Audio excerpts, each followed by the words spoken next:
What's up, guys? It's a scorcher out there. Holy shit. Good to see y'all. You're all sweating, I can see.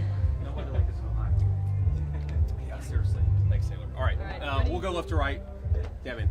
Senator, you said out there that Kamala Harris said during their DNC speech that there's consequences to voting for Donald Trump. Yeah. It sounds like you were saying something a little bit more than what she said in that speech. You thought it clarified. Yeah, no, look, I think her tone is ridiculous in her speech. There are extremely serious consequences to voting for Donald Trump.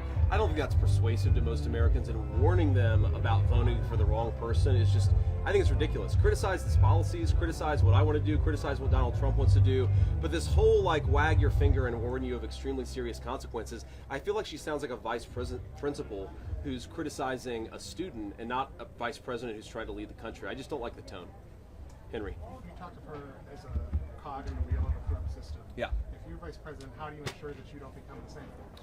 Well, I think, Henry, one of the things that Donald Trump and I really want to do is actually empower the people's elected president. I'd say this Democrat or Republican, you do have an administrative state that is way too unresponsive to the wishes of the people's elected president. And I think it makes it harder to get things done like reorganizing trade policy or renegotiating certain deals or even opening up American oil and gas exploration. So there's a lot that we want to do to just make the people's government more responsive to the actual people. It's way too sclerotic. It's way too run down in bureaucracy. Donald Trump and I definitely want to change that.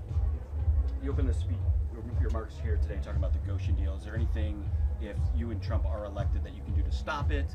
If so, what? And if not, what could you do to get these people their jobs back? Yeah, I mean, look, in 6 months, we're going to have to see where this thing actually is, right? It's going to progress in some way. Hopefully it progresses slowly, and there is something that we can do about it, but I don't want to make promises until we actually see what shape this thing looks like when we take office in January. I think the most important thing is we have to stop paying Chinese manufacturers to manufacture, whether it's here or overseas. We want to build an American manufacturing industry and an American middle class. If we want to pursue these policies, let's do them for Americans and American businesses. It's like, I can't get over the fact that, look, 30 years ago was 30 years ago. We made a lot of stupid mistakes, and frankly, a lot of those mistakes were bipartisan.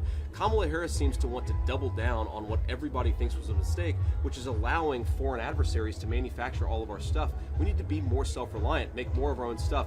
If we didn't learn anything from COVID, it should have been that. What do you base that on? Just that Harris wants to encourage Chinese investment in manufacturing? Oh, well, I mean, once she cast the deciding vote on the Inflation Reduction Act, which sent a lot of money to Chinese manufactured automobiles and other products. Obviously, the Goshen plan is itself a child of the tie-breaking vote that she cast on that legislation. But she also, her convention speech, she criticized the very idea of tariffs. If you're not willing to penalize the Chinese government and American or foreign companies for manufacturing in China, then you're not serious about fighting back against the Chinese. It's astonishing to me that she is picking up it's 1990 all over again. We tried the Bill Clinton NAFTA approach. It led to the decimation of America's middle class. Maybe it made sense in 1992. It sure as hell doesn't make sense in 2024. Sir. This morning, thank you for doing this, by the way. This morning, the Trump campaign announced Robert Kennedy Jr. to the transition team as we talk about a role he might have in a potential Trump second term. Sure. What kind of role do you think he might have in the Trump administration? Well, look, I think, first of all, what Robert Kennedy's endorsement really means is the Kennedy Democrat Party, which my grandparents belonged to, is no longer with us, right? Kamala Harris killed it. It's now the party of open borders, high inflation, and I think it's not surprising that a guy like RFK doesn't feel welcome in that party. Now, he doesn't disagree with us on everything, and of course, we don't agree with him on everything, but it really is an amazing realignment that we're witnessing in American politics, that Robert F. Kennedy is endorsing Donald J. Trump for president. Look, I think the role that I'd love to see RFK play is this is what the transition team fundamentally does, is advising the president on making critical selections for who's going to go in the government, who's going to have an important advisory role. I think RFK talks about a lot of stuff that frankly the media doesn't talk about, like why do we have one of the highest obesity rates in the world? Why do we have such bad health problems with our kids? Skyrocketing rates of mental abuse, skyrocketing rates of addiction. I think there's a lot of basic health questions that Robert F. Kennedy is going to have an interesting perspective on. And of course he's got interesting perspectives on a lot of things, but that's sort of, when I think about Robert F. Kennedy, I think, he's asking important questions about why Americans seem in such poor health, especially poor mental health, and especially our young girls. Is there any kind of specific role you could see him having in an administration? I think we'll get to that point once we'll cross that bridge once we come to it, because right now we're thinking about how to win this election, and of course you start the closer you get thinking about the actual kind of government that you want to have in place, and then you figure out who you want to staff in that government. I think it's a little premature to talk about specific roles, but look, I hope RFK has a role because I think he's a smart guy. I think he's fundamentally a good guy, and I'm glad to have him on the team. I know you said it's too early to talk about specific roles, but have you and the transition team talked about or throwing out names for potential cabinet positions? I mean, have you guys already started formulating those lists? At a very early level, and some people are talking about it and some people aren't. So yeah, I mean, look, there are already people jockeying for positions, as you can probably anticipate, but I'm not going to say who they are right now. Next.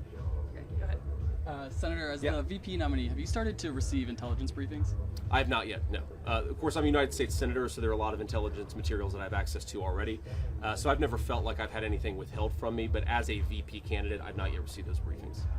Second visit to West Michigan in just a couple of weeks. What kind of message do you hope that sends to voters in this key region, especially as some polls have suggested a lead for the Harris campaign in this key state? Yeah, look, it's important, right? Michigan's one of the most important states in the country this election. I don't think anybody, left or right, would deny that. But I also think Michigan, it is particularly interesting to me because it's a state that has borne the brunt of a lot of stupid policies that shipped a lot of factories overseas, that closed down a lot of factories. Michigan has suffered more than most states in our country from that broken consensus of 30 years ago. And so when I tell people that Donald Trump wants to rebuild American manufacturing, unleash American energy, and bring those factories back, I think that it resonates in Michigan maybe more than any other state because Michigan actually saw what happened when those factories closed down. It's not just an economic issue, it's a dignity issue. You have a lot of families who broke apart because those factories disappeared. We just want to rebuild a good middle class so that people can live the American dream. I think in Michigan we get that more, or I should say Michiganders get that more than most folks. What last question? Hey, Senator, you talked about housing affordability. Just wondering what kind of initiatives you'd like to see at the federal and state level, especially in areas like Michigan here where we're dealing with some housing. Yeah, of course. Michigan and a lot of other states, but especially in some of the more densely populated areas. I mean, look, a few things here. One, I think we should stop foreign investors from buying up American property. That's a very, very important thing. I think a second related point is, look, we have 25 million illegal aliens in this country. They're competing with Americans for scarce homes. That is fundamentally going to increase demand and thus drive up the cost of housing for American citizens. And we also have a supply problem. We're not building enough, right? It's too hard to build things in this country. Now, partially that's because energy is too expensive, so let's bring down the cost of energy.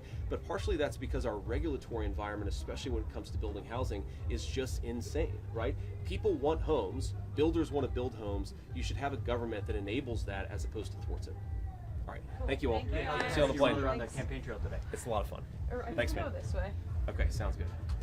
It's the first Wherever time the you brought it up. air conditioning is, that's where I want to go.